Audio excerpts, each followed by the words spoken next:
Donc quelqu'un se souvient dans quel livre on est? Éphésiens, chapitre 6 et le verset 1. Merci.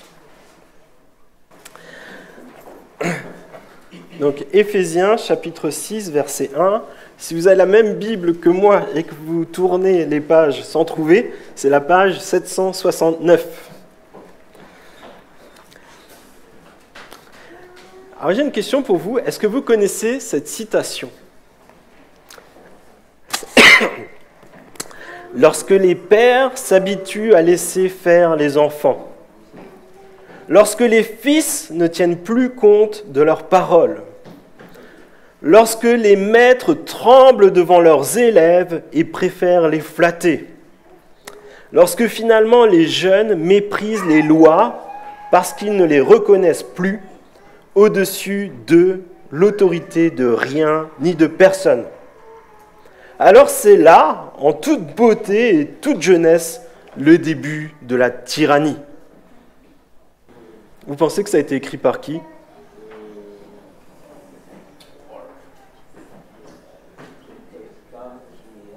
Alors, bon, on va faire un petit quiz. Est-ce que ça a été écrit cette année? Non. Il y a 2 ans? Il y a 5 ans? Il y a 50 ans? Non. Il y a plus de 1000 ans? Oui. Il y a plus de 2000 ans? Ah, il y a encore 2 qui suivent là. Les autres, ils ont commencé à faire leur liste de courses pour la semaine prochaine, là, j'ai l'impression. En fait, ça a été écrit par un gars qui s'appelle Platon, 400 ans avant Jésus-Christ. Comme quoi, on peut se plaindre de nos enfants, mais finalement, ça semble être un problème éternel, en fait, la question de l'obéissance, de l'autorité, la question de l'enseignement.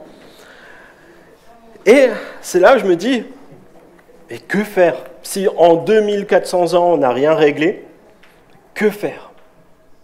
Heureusement, mes amis, on a un livre avec nous qui s'appelle la Bible et qui nous donne peut-être quelques bonnes pistes à creuser ensemble. Et je me pose cette question, mais est-ce que lorsque le Saint-Esprit est à l'œuvre dans la vie de personnes, lorsque le Saint-Esprit est à l'œuvre dans nos familles, est-ce que nous pouvons nous attendre à quelque chose de grand dans nos relations, dans la famille, dans nos relations avec nos enfants, dans la relation avec nos parents? Et là, j'attendais un gros amen, en fait. D'accord. Ouais, je crois que le Saint-Esprit nous équipe pour honorer nos parents et éduquer nos enfants. Des enfants remplis du Saint-Esprit, des parents remplis du Saint-Esprit, je pense que c'est vraiment quelque chose qui est bienfaisant pour nos familles, mais même pour toute notre société. Et dans le passage qu'on a vu récemment, en fait, au chapitre 5, verset 18, il nous est dit « Ne vous enivrez pas de vin, cela mène à la débauche. Soyez au contraire remplis de l'esprit. Dites-vous des psaumes, des hymnes, des cantiques spirituels. Chantez et célébrez de tout votre cœur des louanges au Seigneur. Remerciez constamment Dieu, le Père, pour tout, au nom de notre Seigneur Jésus-Christ. Soumettez-vous les uns aux autres dans la crainte de Dieu. » Et c'est en pratiquant ces choses-là que le Saint-Esprit peut vraiment prendre progressivement de plus en plus de place dans notre vie, dans nos familles. La dernière fois, on a vu que le Saint-Esprit, lorsqu'il prenait vraiment toute sa place dans le couple, ça changeait profondément la vie du couple. Est-ce que les couples chrétiens sont meilleurs que les couples non chrétiens? Non. Par contre, oui, on a les mêmes soucis, on a les mêmes chutes, mais le Saint-Esprit est là pour nous tirer vers le haut. Et j'entendais encore récemment cette anecdote. Un couple, ils se sont chamaillés, ils se sont peut-être même insultés. Et le lendemain, en fait, le mari il revient avec des fleurs pour sa femme. Et la femme elle dit « Mais comment tu peux me ramener ça alors qu'on s'est tellement chamaillé, quoi. C'était violent. » Elle fait « Mais là, je te sors ce qui vient de mon cœur. C'est des fleurs, c'est quelque chose de bon pour toi. C'est pas C'est pas les mots qui viennent de sortir, mais c'est ça la réalité de mon cœur pour toi. C'est la réalité du Saint-Esprit qui agit en moi. Et dans nos familles, en tant que parents et enfants, il peut se produire des choses similaires. Et c'est ce que je nous invite à découvrir ensemble.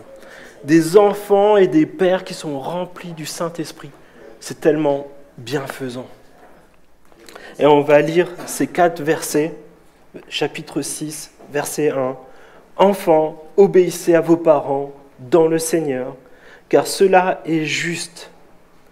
Honore ton père et ta mère, c'est le premier commandement accompagné d'une promesse, afin que tu sois heureux et que tu vives longtemps sur la terre. Quant à vous, pères, n'irritez pas vos enfants, mais élevez-les en leur donnant une éducation et les avertissant, et des avertissements qui viennent du Seigneur. »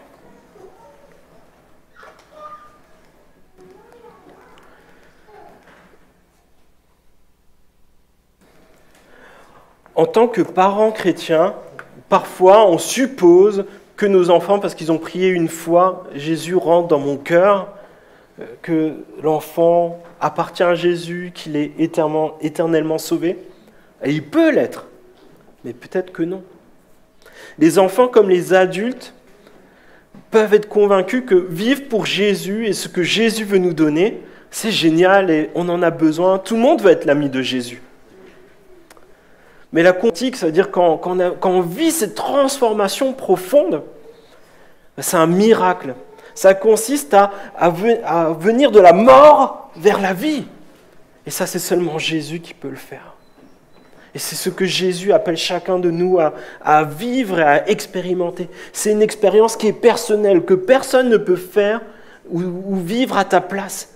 Ça nécessite que le Saint-Esprit, il te convainc que tu as besoin de Jésus, que tu ne peux pas vivre par tes propres forces, mais que tu as besoin de Jésus. Et là, il se produit quelque chose d'extraordinaire. Tu passes de la mort à la vie. Tu regardes enfin à ce que Jésus a de bon pour toi. Tu commences à changer ta façon de penser, parce que tu commences à penser comme Jésus lui-même pense. Et un enfant né de nouveau, que ce soit un jeune enfant, peut-être un ado, ou peut-être quelqu'un qui, peut-être la trentaine, la quarantaine, ou 70 ans, ça va porter du fruit. Vous savez, les arbres, quand on vient les voir, on est content qu'il y ait du fruit. Est-ce que vous êtes content qu'on ait un pommier qui a des fruits ? Oui. Moi, je suis content de voir quand il y a des enfants spirituels qui portent des fruits, qui sont en train de grandir, et on est en train de les observer, et on se dit « Waouh, il se passe quelque chose de beau, de génial !» Et c'est ce que nous voulons expérimenter dans notre Église, dans nos familles. Alors, est-ce qu'un enfant, est-ce qu'il obéira toujours parfaitement ? Vous, les ados, vous en pensez quoi ? Non, je vois des gros noms comme ça. Non ! Toutefois, je pense que quand le Saint-Esprit agit en nous, on a envie d'obéir joyeusement à nos parents, on a envie d'obéir joyeusement à Dieu.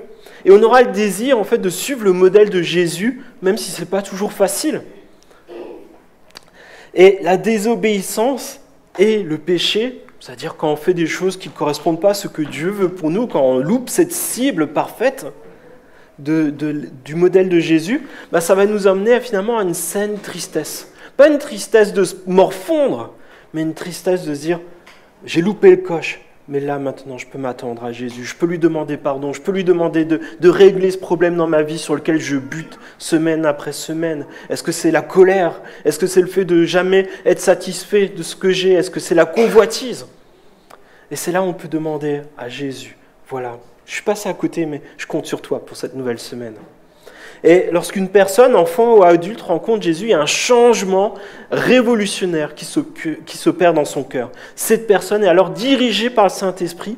Elle est vraiment inspirée pour suivre la volonté de Dieu. Et elle voudra, et je ne dis pas qu'elle pourra à chaque fois, je dis elle voudra plaire à Jésus en premier. Parce que Jésus, il connaît nos pensées, c'est tout ce qu'on fait dans les secrets, mais on voudra plaire à Jésus. On voudra obéir aux commandements de Jésus. Est-ce que vous connaissez des commandements de Jésus ?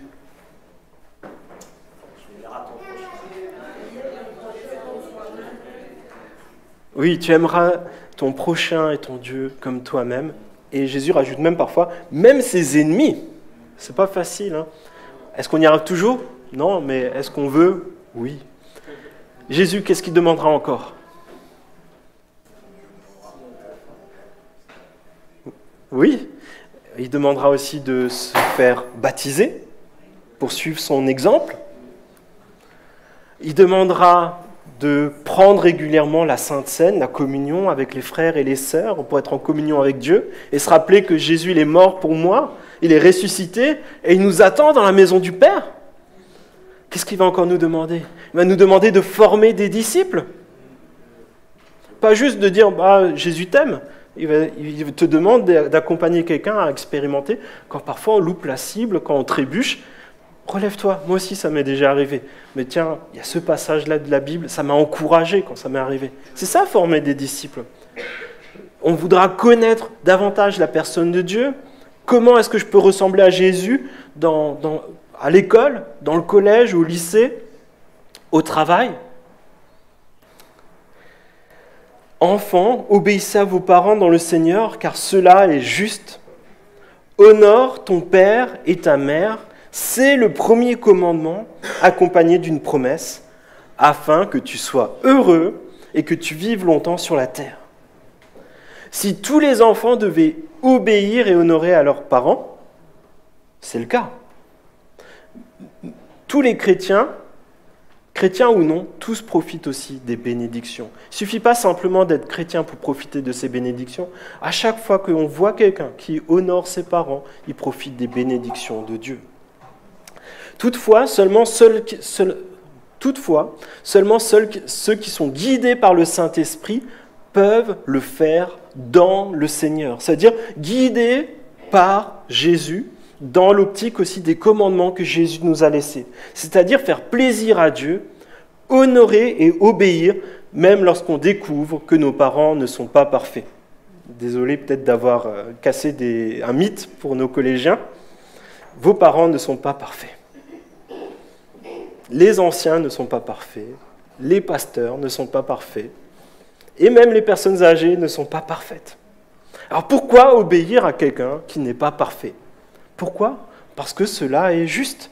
C'est ce qu'on a lu avant, c'est que nous devons nous soumettre les uns aux autres en fonction de ce qui est juste, de ce qui est instauré par Dieu. Et ce n'est pas facile. Mais cela est juste d'un point de vue biblique. Et c'est pour ça que je voudrais juste poser 2 limites à cette obéissance. L'obéissance aux parents, elle s'applique tant que ce qui est demandé reste dans le cadre de la volonté de Dieu qui est décrite dans la Bible. C'est-à-dire, si ton père te dit « t'as qu'à tricher au prochain devoir », tu peux lui dire « je ne pense pas que c'est Jésus qui me demande ça ». Mais que faire? On peut expliquer justement, moi je ne suis pas à l'aise avec ça, ça ne correspond pas à ce que moi je comprends de la parole de Dieu. On peut dire qu'on est triste de ne pas pouvoir obéir à cet ordre qui ne colle pas à ce que Jésus demande. Et que ça nous rend triste de ne pas pouvoir répondre positivement à cette demande des parents. Après, c'est l'avantage d'avoir des parents qui connaissent Christ, parce qu'il va nous emmener à rentrer dans ce qui est demandé par Jésus. Moi, je connais un ami, à l'âge de à peu près 17 ans, en fait, il a commencé à fréquenter une copine, et ils ont commencé à s'installer ensemble. Et puis là, il a rencontré Jésus, et ses parents, du coup, il a dit, on va arrêter de vivre ensemble, et puis par contre, je veux vraiment me marier avec elle, mais je veux revenir à la maison. Ses parents ont refusé. C'est des amis de l'église, en fait, qui l'ont hébergé pendant 2-3 ans. Il y a des situations comme ça, c'est pas facile d'être un disciple de Jésus, même quand on est un enfant, et que nos parents ne comprennent pas. Mais l'obéissance aux parents, elle est aussi limitée dans le temps. Au moment où vous quittez l'autorité de vos parents, vous n'êtes plus obligé de leur obéir. Et ça veut dire que les parents, nous, on devrait progressivement donner à nos jeunes la possibilité de s'assumer, d'assumer les responsabilités du quotidien et aussi les conséquences de leurs choix, jusqu'à ce qu'eux-mêmes soient capables de fonctionner par eux-mêmes, prendre leurs décisions, les assumer, et un jour fonder une famille et s'occuper eux-mêmes d'enfants. Ça ne veut pas dire qu'on ne peut plus aller chez un parent et lui dire « Est-ce que tu n'aurais pas un conseil pour moi dans cette situation ?» Bien sûr, il faut profiter de l'expérience des parents, profiter aussi des frères et des sœurs dans l'Église qui ont peut-être plus d'expérience, mais ça nécessite qu'à un moment, ça va être nos choix, ça va être nous qui vont assumer les conséquences de nos choix. Et ça commence très tôt en fait, parce que c'est vous qui allez sans doute quand même choisir vos orientations pour l'école, choisir comment vous utilisez votre temps libre, comment vous choisissez votre futur métier, et ainsi de suite. Mais ce qui durera toujours, c'est cette parole. Honore ton père et ta mère, c'est le premier commandement accompagné d'une promesse, afin que tu sois heureux et que tu vives longtemps sur la terre. Il s'agit d'une citation qui se trouve dans les 10 commandements, et honorer implique une attitude de respect et d'estime envers les parents. Le mot qui est utilisé dans les 10 commandements implique finalement de donner du poids aux parents, donc pas qu'ils sont gros, mais leur donner du poids dans nos relations, dans nos choix, finalement ils auront une gloire aussi dans le fait que les enfants les honorent. Ça veut dire finalement être en opposition à traiter ça avec légèreté, de dire bon, je m'en fiche de ce que tu penses, je m'en fiche de ce que tu me conseilles. Honorer les parents, c'est d'avoir une attitude de respect envers eux et finalement de simplement apprécier leur contribution à nos vies. Se rappeler que quand on hurlait pendant la nuit, c'est eux qui venaient nous consoler. Dan, tu t'en souviendras. Honorer nos parents, c'est leur attribuer une place de valeur et cette attitude de respect et d'estime, ça se traduira dans la majorité des cas par un comportement qui est aimant, leur montrer une relation chaleureuse. Après, parfois, on peut aussi avoir des parents où c'est plus difficile, on a vécu des choses difficiles, mais on peut au moins rester dans quelque chose de courtois, c'est-à-dire dans une relation qui est le plus apaisée possible, avec du respect. Alors, honorer nos parents, c'est tout d'abord parce que Dieu le commande.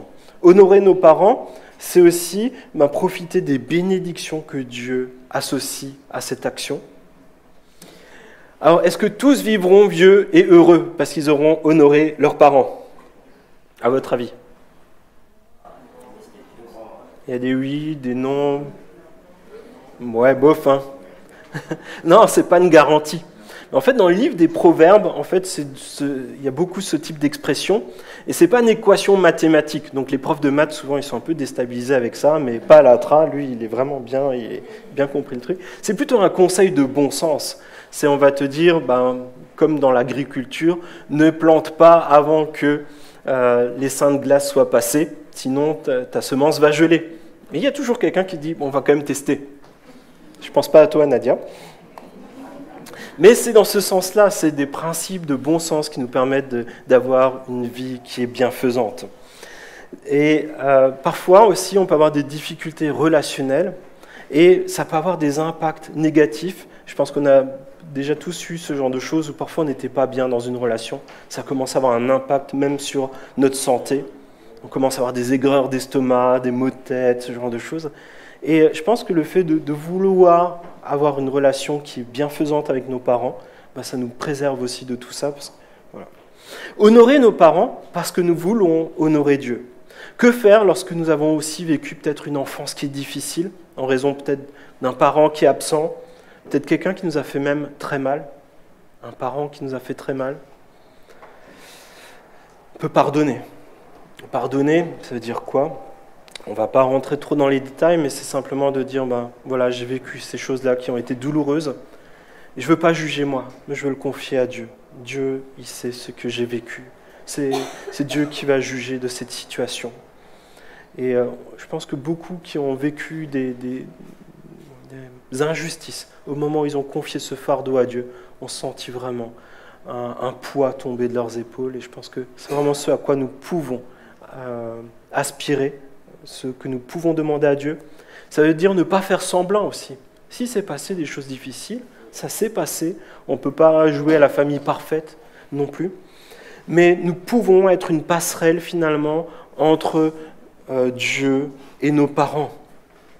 Peut-être la relation elle est chaotique, mais l'évangile de Jésus-Christ est puissant. Il peut restaurer ce qui est brisé. Il peut ramener à la vie ce qui est mort. En Romains chapitre 12, verset 20, il dit « Mais si ton ennemi a faim, donne-lui à manger. S'il a soif, donne-lui à boire. Car en agissant ainsi, ce sont des charbons ardents que tu amasseras sur sa tête. » Alors quand j'étais enfant, que j'ai lu ça, je me suis dit « En fait, ça doit être pour le piquer. On lui fait du bien, comme ça le frustre, ça l'embête. » Et après, j'ai compris qu'en fait, qu'est-ce que ça veut dire ? Poser des charbons ardents sur sa tête, c'est à l'époque, pour allumer un feu, c'était pas facile. Et quand il fait froid, le froid nous amène à la mort. Et là, c'est de ramener la vie en donnant le feu. Est-ce que ce matin, tu peux donner le feu à quelqu'un pour qu'il ne meure pas de froid ? Est-ce qu'on peut remettre de la chaleur dans une relation qui est refroidie aujourd'hui ? Est-ce qu'on peut réinsuffler l'amour de Dieu dans quelqu'un qui n'attend plus rien de la vie ? Je le crois. Pas par nos propres forces, mais l'Esprit de Dieu, quand il se sert de nous, il se passe des choses extraordinaires et magnifiques. Et là, même s'ils vous ignorent, s'ils vous moquent, vous pouvez les respecter comme des créatures conçues à l'image de Dieu. Comment faire ? Ce n'est pas forcément d'aller faire le plus gros câlin du monde, mais peut-être déjà d'envoyer une carte de vœux à des occasions un peu particulières, un anniversaire, Noël, un petit encouragement. Et je pense surtout prier, parce que ceux qui ont le besoin le plus au monde, c'est de rencontrer Jésus. Et c'est ça qu'on peut expérimenter, même si ce n'est pas facile, en tant qu'enfant rempli du Saint-Esprit. Ce n'est pas y aller par nos propres forces, mais faire un pas après l'autre avec les forces que nous donne le Saint-Esprit, en comptant sur des miracles. Après, il y a un message pour les pères, donc ça va piquer. Quant à vous, pères, n'irritez pas vos enfants, mais élevez-les en leur donnant une éducation et des avertissements qui viennent du Seigneur. Quant à vous, pères, n'irritez pas vos enfants. Et les mères, elles sont où là-dedans ? C'est ce que je me suis dit en le lisant. Je pense que les deux parents sont concernés et doivent se sentir concernés, mais Paul, là, il est en train de dire « Hé, toi le papa, t'es où ?» Pourquoi ? Parce que je pense qu'en tant que père, en tant qu'homme, on est facilement passif. Est-ce que je me trompe ? Certains disent ça se discute. On est passif, pas forcément devant un match de foot, mais parfois on est passif dans nos relations, avec parfois même un copain, parfois avec notre épouse et parfois avec nos enfants. On a du mal à prendre le leadership relationnel et spirituel. Parfois, on a même du mal à s'investir dans la vie familiale. Et c'est là où on a besoin, en tant que père, d'être présent. Et aussi de se rappeler qu'on ne fait pas tout seul, mais qu'on a une responsabilité de veiller à l'éducation de nos enfants et d'y être personnellement impliqué. Et je le dis pour moi, personnellement, ce n'est pas toujours facile. C'est tellement plus facile de continuer son chemin alors qu'on sait qu'on devrait agir. Nous avons à veiller sur notre relation avec nos enfants afin de ne pas les irriter inutilement, de créer de l'amertume qui vont les faire trébucher et peut-être même les amener dans le péché. Et je voudrais juste aborder deux aspects. Les pères ne doivent pas provoquer la colère, la frustration, la rébellion de leurs enfants. Comprenez qu'au moment où Paul il écrit ça, c'est totalement révolutionnaire. C'est un monde gréco-romain, 1er siècle après Jésus-Christ, et les pères avaient toute autorité absolue dans leur famille. Ils avaient même le droit de vie et de mort sur leurs enfants. Imaginez quand il dit maintenant, bon les pères, n'irritez pas vos enfants. Ça c'est le message d'amour de l'évangile. Ça allait à contresens de toute la culture qui se faisait. Mais c'est là où on a besoin de se rappeler que ce qui fait notre culture, c'est la culture de Dieu, c'est pas la culture des hommes. Et ces quelques versets sont révolutionnaires, et je crois encore aujourd'hui sont révolutionnaires. Ne les irritez pas, ne les frustrez pas, mais encouragez-les dans les voies de Dieu.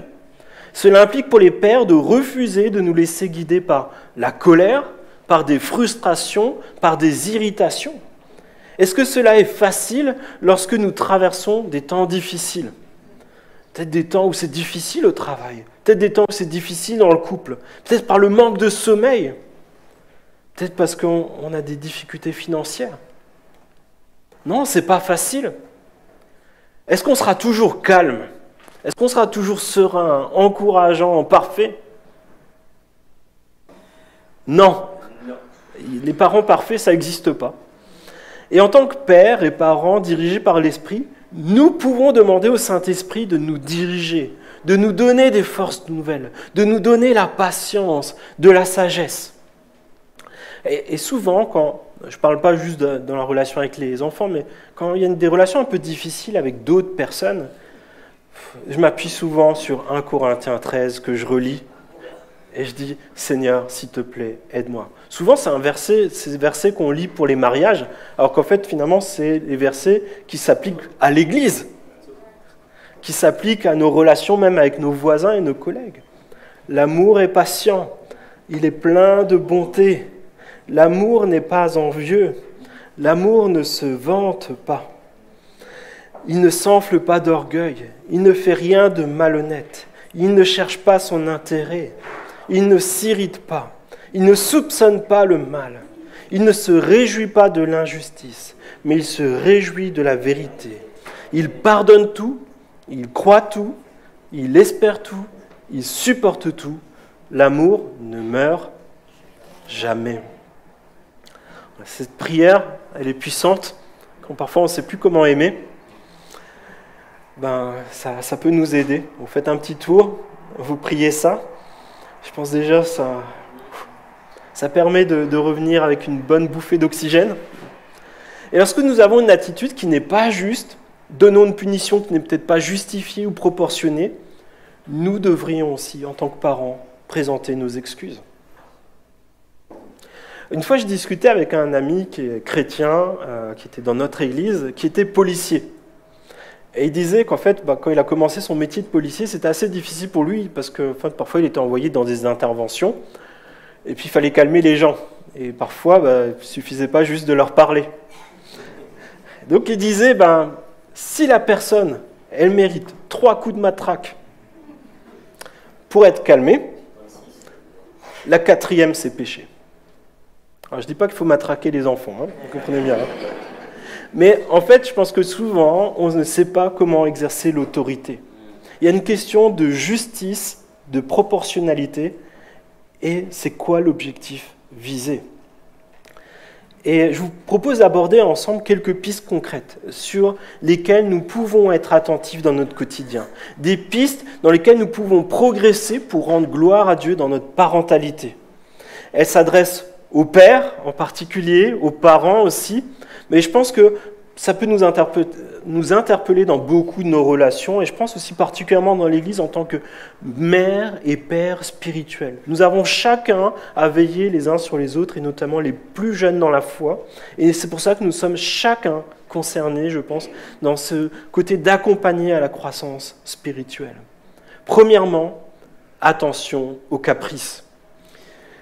Un jour, peut-être pour une maladresse ou une légère infraction à une règle de la maison, on explose et on punit de manière disproportionnée. Et le lendemain, on laisse passer quelque chose qui reste impuni. Par exemple, l'enfant dit un gros mot un jour et là, sans faire exprès, bien sûr, et là on le punit pour toute la semaine, tu sortiras plus cette semaine. Le lendemain, on l'entend qui est en train d'insulter mais copieusement son camarade de classe, et là on dit rien. C'est une question de proportion et de comprendre la situation. Comment est-ce qu'on exerce notre correction? Est-ce que c'est en fonction de l'humeur du jour, si on est plus ou moins énervé, si on a plus ou moins d'énergie? Est-ce qu'on est cohérent dans notre relation avec nos enfants? Certains pères, et je pense qu'on l'a déjà vu, agissent même de manière intentionnelle à maintenir finalement cette peur. On ne sait jamais où on en est avec lui. Une fois, il va nous tomber dessus pour une broutille. La fois suivante, il ne dira rien du tout. Et cette façon de fonctionner ne reflète pas du tout, je pense, Dieu le Père, qui est immuable, stable dans son amour envers nous. Deuxièmement, attention aux abus d'autorité. Est-ce que nos demandes sont cohérentes et orientées vers l'éducation de l'enfant? Ou bien refusons-nous toute discussion avec l'enfant pour comprendre sa situation, ses motivations, au prétexte « c'est moi qui décide, tu obéis, c'est tout ». Bien sûr, à un moment, c'est nous les parents, on a besoin de stopper une conversation.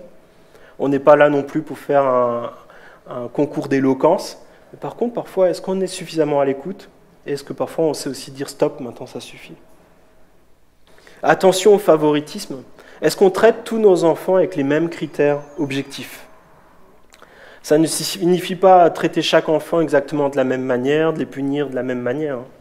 Nous apprenons aussi en tant que parents, au fur et à mesure, à traiter nos enfants de la bonne façon, avec une certaine tolérance et justice, je pense, parce que finalement, nous grandissons en maturité. Et on ne va pas forcément traiter nos enfants comme son grand frère ou sa grande sœur. On laissera peut-être plus de liberté à un enfant, parce que finalement, il sera peut-être plus capable de la gérer qu'un autre. Attention à la paresse.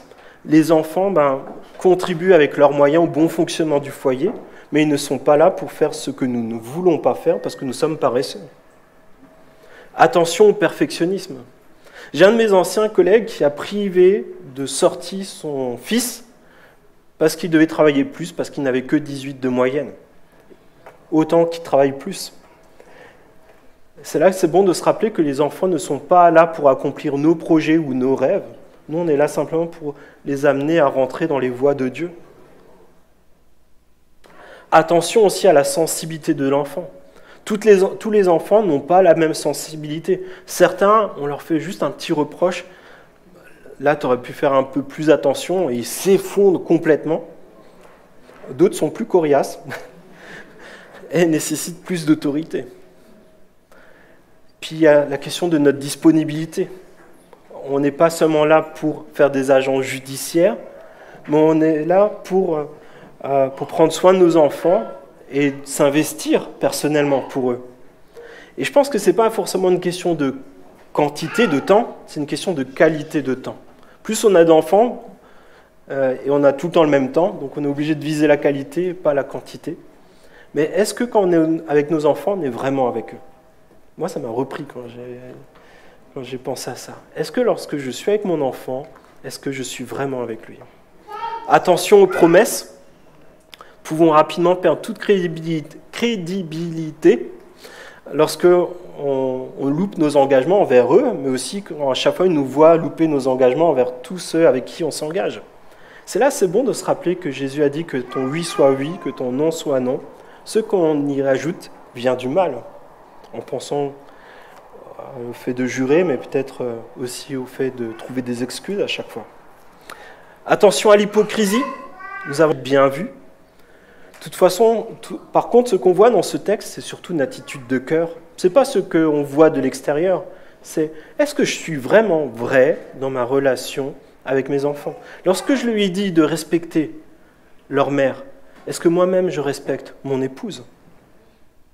Sommes-nous cohérents entre nos paroles, nos actes et nos attitudes?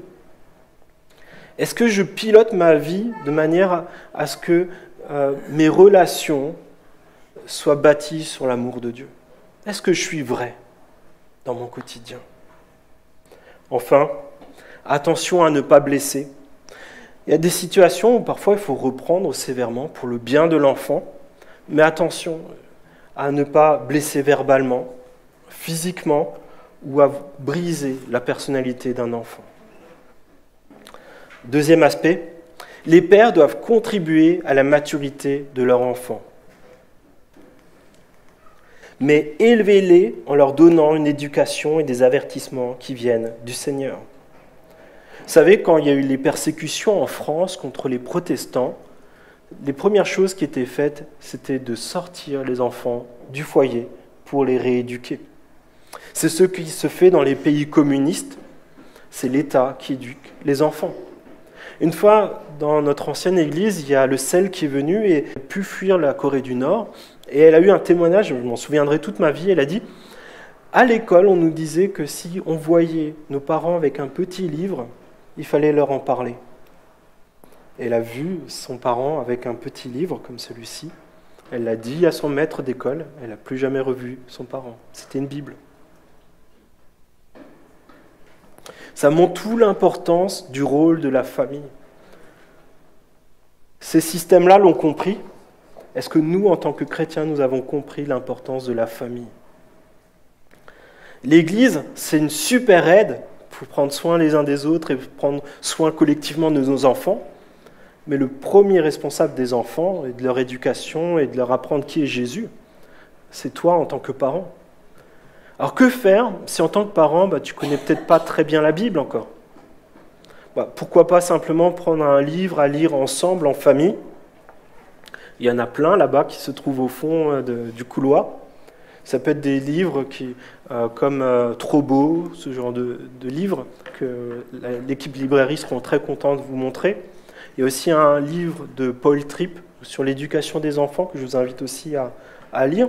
Ça peut être par exemple d'écouter un podcast sur le catéchisme. Il faut savoir que ce qui s'est passé à la Réforme protestante, c'est que Luther, par exemple, a écrit un catéchisme, Calvin a écrit un catéchisme, pour que le père puisse enseigner à l'enfant qui est Jésus, mais plus encore. C'est quoi la Trinité, par exemple? C'est quoi l'Église? Pourquoi on prend la Sainte Seine ensemble? C'est tout à fait accessible et on a des outils pour cela. Nous-mêmes, on a un catéchisme qui est en vidéo, qui se trouve sur notre site internet.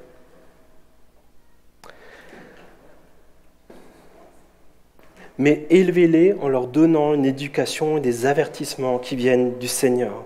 Ça implique de les nourrir, de les faire grandir, de les tirer vers le haut pour les amener sur le chemin de la maturité spirituelle. Le premier disciple que nous avons à former, c'est notre enfant.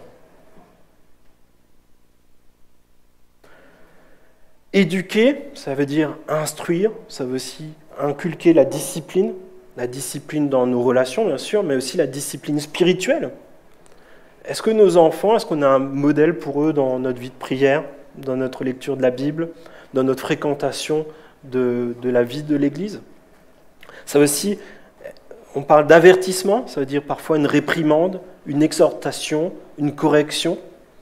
Cela signifie corriger ou avertir ou encourager fortement quelqu'un à changer de comportement pour passer des attitudes pécheresses, destructrices et destructrices à des attitudes qui viennent du Saint-Esprit.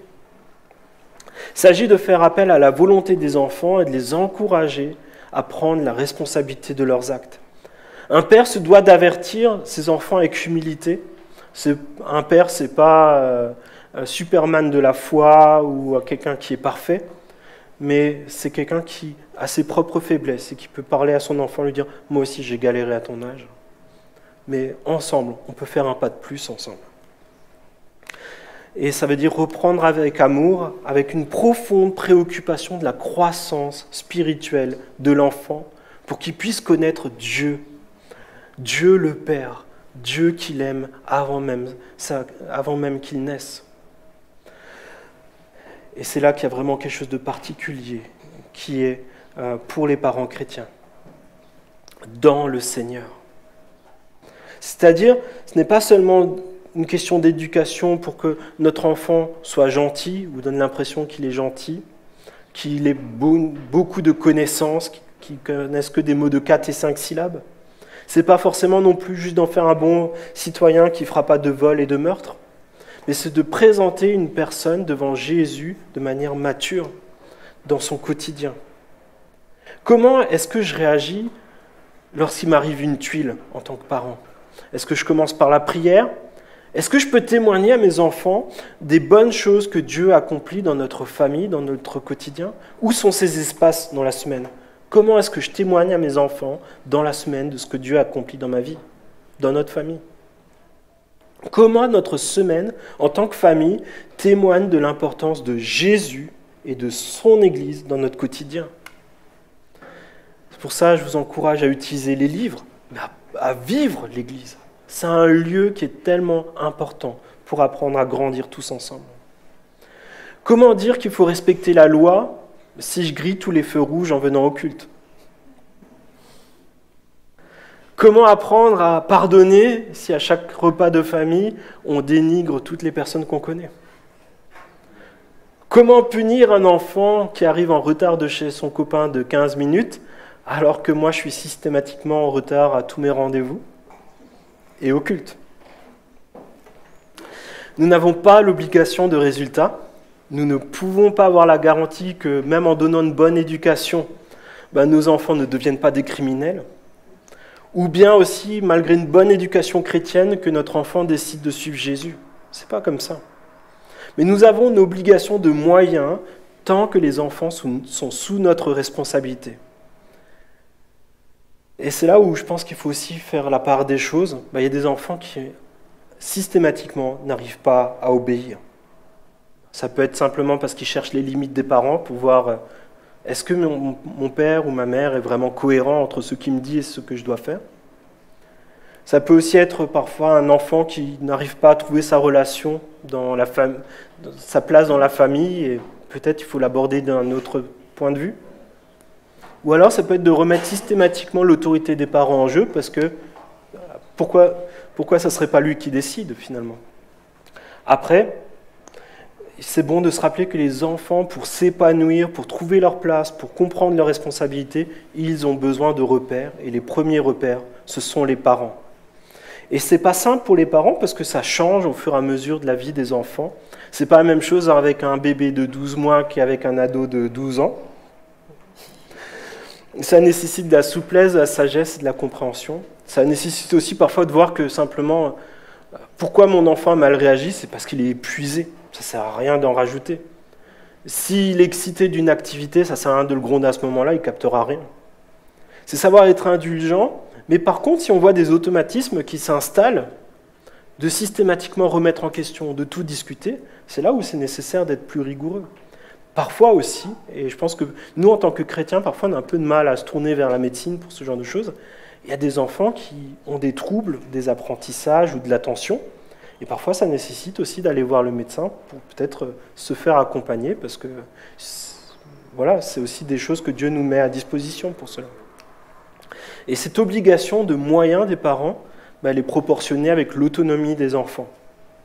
C'est pour ça que tant que les enfants sont sous notre responsabilité, qu'ils ne sont pas encore capables d'assumer les responsabilités de leurs actes, c'est nous qui les assumons. Mais quoi faire si, par exemple, il y a un de mes enfants, qui a peut-être 25 ans, qui est devenu un délinquant, qui est en prison? On n'est pas responsable de ses actes à cet âge-là, mais on a quand même encore une obligation de moyens. Est-ce qu'on va aller voir cet enfant en prison pour l'encourager, pour lui présenter Jésus-Christ, pour lui dire qu'il y a encore un avenir devant lui? Et comprenez bien qu'en tant que parents chrétiens, on n'est pas meilleur que des parents non chrétiens. Et je connais des parents qui ne sont pas chrétiens, qui sont des super parents, qui sont vraiment des modèles pour moi. Mais ça nous interroge sur le fait, est-ce que je me laisse guider par le Saint-Esprit? Est-ce que l'amour de Dieu, est-ce que ça transcende dans ma relation avec mes enfants? Si mon enfant devait retenir une vérité fondamentale de moi, qu'est-ce que ça serait? Si mon enfant devait retenir une vérité fondamentale de ma part, qu'est-ce que ça serait? En tant que chrétien évangélique, nous croyons que chacun doit se déterminer personnellement dans sa foi envers Jésus, déclarer que Jésus est son sauveur, le chef de sa vie. Mais une fois, j'ai entendu un parent dire « Je ne parle pas de Jésus à mon enfant. Je ne veux pas l'influencer. » Comme ça, il fera son propre cheminement. J'ai été choqué. Si nous ne présentons pas Jésus à nos enfants, mais qui le fera? Si nous n'influençons pas nos enfants afin qu'ils connaissent une vie abondante et éternelle fondée sur Jésus-Christ, soyez assurés que d'autres influences seront là pour l'influencer vers la mort éternelle, vers la destruction, vers la débauche. Et juste pour citer quelques rappels de la Bible, Proverbe 22, je ne vais pas citer toutes les références, ça va s'afficher. « Instruis l'enfant selon la voie qu'il doit suivre, et quand il sera vieux, il n'en s'en détournera pas. » Comme là, ce n'est pas une opération mathématique, mais au moins on le lance dans quelque chose de bon. On lui montre le chemin à explorer. Seulement prends garde à toi et veille attentivement sur ton âme tous les jours de ta vie, de peur que tu n'oublies les choses et que tes yeux ont vues et qu'elles ne sortent de ton cœur. Enseigne-les à tes enfants et aux enfants de tes enfants. Tu aimeras l'Éternel ton Dieu de tout ton cœur, de toute ton âme et de toute ta force, et ces commandements que je te donne aujourd'hui seront dans ton cœur. Tu les inculqueras à tes enfants, et tu en parleras quand tu seras à la maison, quand tu iras en voyage, et quand tu te coucheras, et quand tu te lèveras. Comprenez que la première responsabilité envers nos enfants ne consiste pas à ce qu'ils réussissent de brillantes études, que ça devienne des sportifs ou des grands virtuoses, qu'ils aient les meilleurs jobs, qu'ils deviennent PDG d'EDF, ni même qu'ils soient heureux ou même gentils. Notre responsabilité de parents chrétiens est de leur présenter la personne de Jésus-Christ, de leur témoigner concrètement comment Jésus a la première place dans ma vie. C'est quelque chose qui ne s'invente pas mais qui se vit.